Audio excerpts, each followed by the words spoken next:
undermining devolution by allegedly holding meetings to fight alcohol.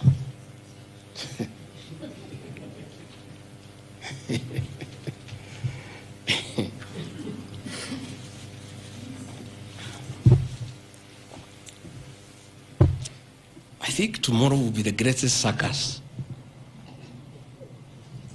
Or do I call it the theater of the absurd?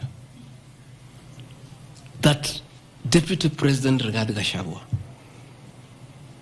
undertaking duties assigned to him by the President to fight illicit brews and drugs across the country, should be impeached because by doing so, he is interfering with the devolution. I held meetings in Nyeri, attended by Governor Kahiga, Governor Waiguru, Governor Irogo Kangata, Governor Wamatangi, Governor Kiari Badilisha.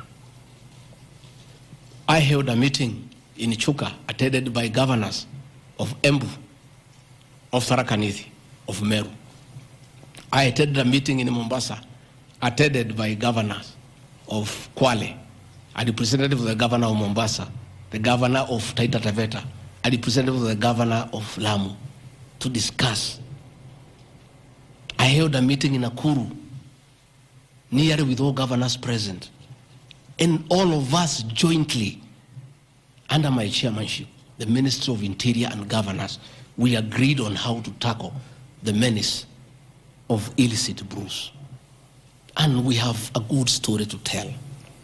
Out of those efforts, our young men who are sleeping in trenches are back home. Women are very happy. Their husbands are back home and they are bringing food. In fact, some children have been born. Some have even been named Gigi because of the effort that I have put in fighting illicit brews.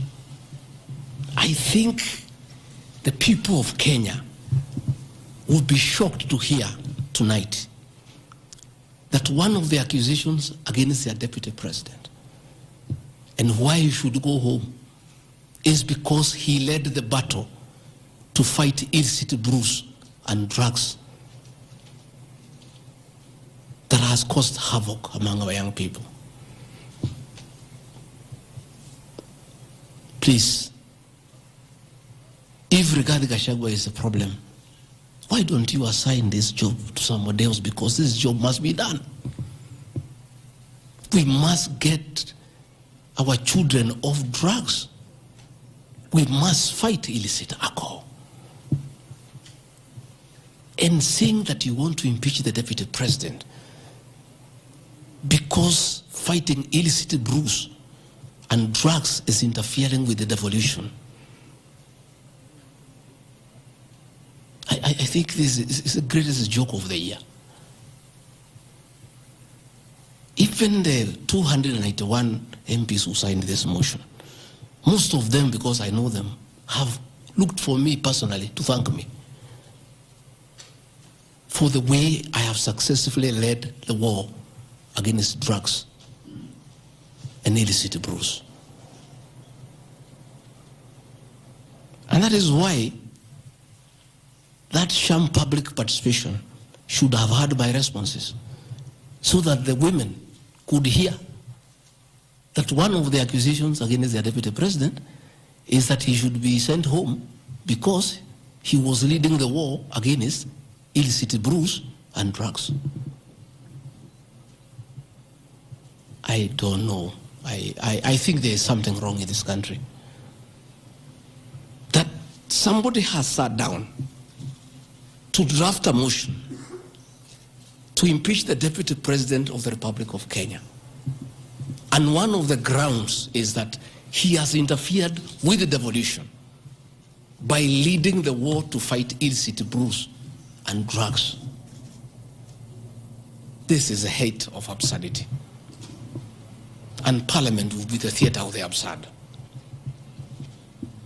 I would like to hear what is the nexus between fighting illicit brew and interfering with the devolution. I would like to know. I've never had any governor complain. I've never had any MCA complain.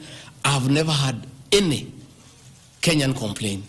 The only Kenyans who have complained are few They are the manufacturers who are manufacturing poison under the guise of producing alcohol. Those are the only fuels.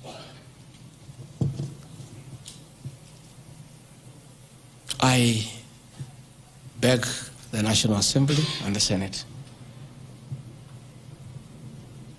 most of the National Assembly, to save face, to consider striking this ground before the motion tomorrow, because it sounds ridiculous to the people of Kenya. Again, if Deputy President Gachagua has to be sent home for fighting drugs and illicit alcohol, so be it. Sensational statements against the National Intelligence Service and its Director General and other officers. My response. In relation to this allegation, I wish to state that the National Intelligence Service holds a very critical role in ensuring the safety and security of our country. They are responsible for gathering intelligence and share it with all our law enforcement agencies to ensure that the country is safe at all.